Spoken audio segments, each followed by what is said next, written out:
በር መረጃ የወላይታ ዲቻ ደጋፊዎች እንኳን ደስ ያላችሁ። ዋንጫው ከሲዳማ ቡና ተነጥቆም ለወላይታ ዲቻ እንዲሰጥ መወሰኑ ተሰምቷል። በዚህ ሰዓት ሰላም ወደ ዩቲዩብ ሪአክሽን ተከታታዮቻችን እንቆያችሁ። ዛሬም በአዳዲስ ቪዲዮ ነው በአስቂኝ ቪዲዮ ተገናኝተናል። እናንተ ቪዲዮ ከተመቻችሁ ላይክ፣ ሰብስክራይብ ማድረጋችሁን አትዘንጉ። ወደ ቪዲዮ እንለፍ። እናመሰግናለን ሁሌ ስለምትመለከቱን ስለምታበረታቱን። ወደ ቪዲዮ እንለፍ።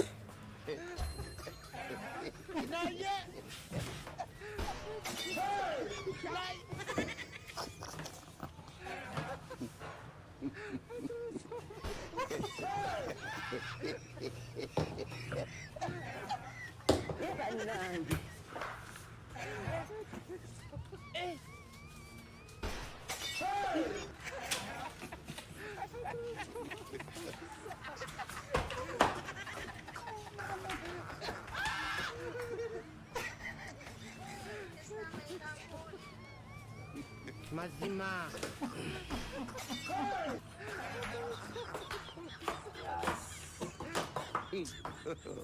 God have mercy upon us.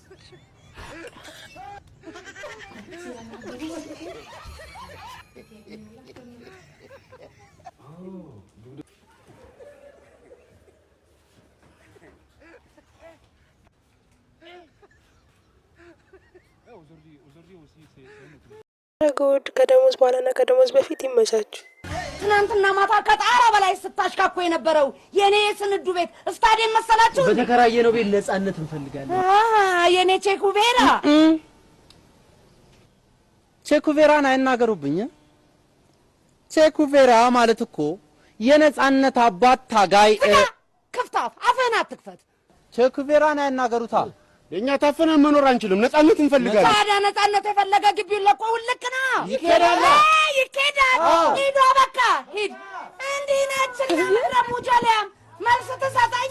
እሺ ታውቁታላችሁ። ምድረ ሙጀሊያም ለማያውቃችሁ ስማኝ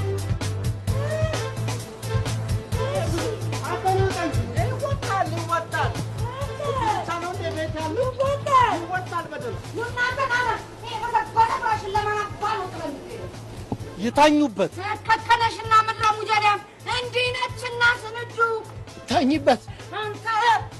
የወላይታ ዲቻ ደጋፊዎች እንኳን ደስ ያላችሁ። ዋንጫው ከሲዳማ ቡና ተነጥቆም ለወላይታ ዲቻ እንዲሰጥ መወሰኑ ተሰምቷል። በዚህ ሰዓት የኢትዮጵያ እግር ኳስ ፌዴሬሽን የሥራ አስፈጻሚ ኮሚቴ አባላትም ባካሄዱት ስብሰባ ላይ የወሰኑት አብይ ጉዳዮች ላይ ይፋ የወጡ መረጃዎችን ልንገራችሁ። ታዲያ የሲዳማ ቡና ስፖርት ክለብ የታገዱ ተጫዋቾችን በማሰለፍ ያሸነፈው የኢትዮጵያ ዋንጫ በፎርፌ ተሸናፊ ሆኖ ዋንጫው ለወላይታ ዲቻ ተመላሽ እንዲደረግ ተወስኗል። በዚህም ታዲያ ባለፈው ሲዳማ ቡናና ወላይታ ዲቻ ተጫውተው ሲዳማ ቡና ያሸነፈው ዋንጫ ለወላይታ ዲቻ እንደተሰጠ ተወስኗል። በዚህም የወላይታ ዲቻ ስፖርት ክለብ የኮንፌዴሬሽን ዋንጫ የውድድር ዘመን ተሳታፊ እንዲሆን ተወስኗል። ሰበር መረጃ የወላይታ ከፍተኛ አወዛጋቢና አነጋጋሪ ነበረ። አሁን እንግዲህ ከሲዳማ ዋንጫ ወደ ወላይታ ዲቻ ሊዛወር ነው። ምን ይደረጋል? አስገራሚ ነው። በዚህ በኩል እናንተ ያላችሁን አስተያየት አስቀምጡ። Levaula